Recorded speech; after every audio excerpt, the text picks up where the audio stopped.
tunacheka ni msiba. Ni msiba kwa sababu tulikuwa tunatafuta sisi maendeleo na sio kuzuiliwa tembo kuja kusumbua kwenye mashamba.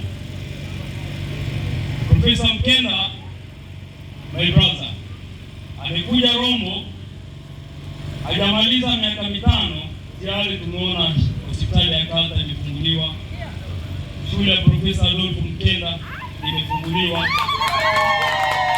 ambayo ina pomwani mpaka pompai, ambapo sio vitu vya kusema taratibu, ni vitu vya kusema ukiwa kifua mbele, kwa sababu mimi ni mtembezi. Kuna siku moja nilikuwa Mbeya, nimevaa kofia ya Chama cha Mapinduzi, nikakamatwa na askari, akaniambia mchana unakuja Chama cha Mapinduzi. Nikamwambia mimi nimetoka jimbo la Rombo, ninaongozwa na Mheshimiwa Profesa Adolf Mkenda. Wakasema ni sahihi, sehemu huko sehemu salama, kwa sababu jamaa ni kioo cha jamii.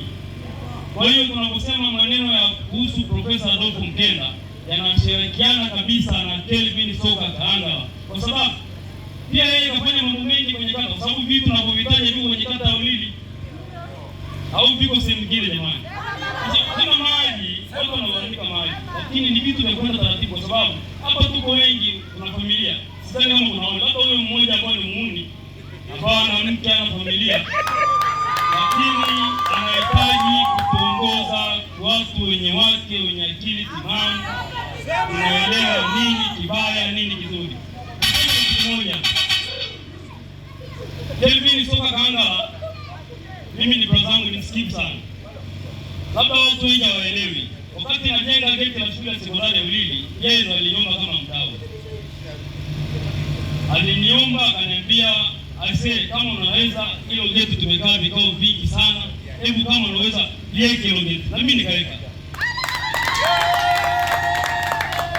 Kwa hiyo vitu vyote vinafanyika kwenye kata Ulili vinatokea kusukumwa na diwani aliyekuwepo, ambaye ndio msukumaji wa maendeleo kwenye kata husika. Sasa leo anatokea mtu mmoja anasema ataleta maendeleo. Yanatoka wapi? Sisi tumekaa miaka 10 brother. Tumesota sisi, hatujaleta maendeleo yoyote. Kwa hiyo mtu anaweza kukaa, nikasimama hapa mtumia akasema huyo Elia labda ametishiwa. Mimi sijatishiwa na mtu kuingia ndani ya Chama cha Mapinduzi. Nimeingia mwenyewe kwa sababu na akili timamu, nimefikiria kwa kina, nikaona acha nijiunge na Chama cha Mapinduzi kwa sababu niko sehemu salama. Huko sehemu zingine kwa napiga kelele tu. Leo tunasukuma, tumekaa, tunaomba. Mimi nikisimama kama hata sijachaguliwa kuwa kiongozi Chama cha Mapinduzi, lakini tunatengeneza proposal, tunaomba watu wa dau husika.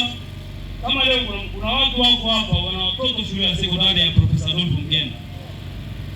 Kuna maji yanatoka ndani ya shule ya Profesa Adolf Mkenda. Tulishikana na vijana wa Chama cha Mapinduzi UVCCM.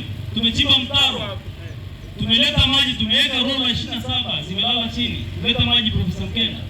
Lakini kutokana na ilani ya Chama cha Mapinduzi.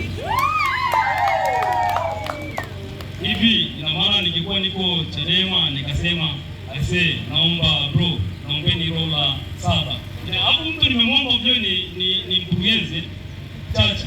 Yaani mimi niwe position hapo niwaambia chacha naomba rola gani. Atanika. Sitakuwa kichaa. Kwa hiyo mimi niwaombe sana wana Ulili wenzangu, maendeleo yanaletwa na wana Ulili, sio propaganda.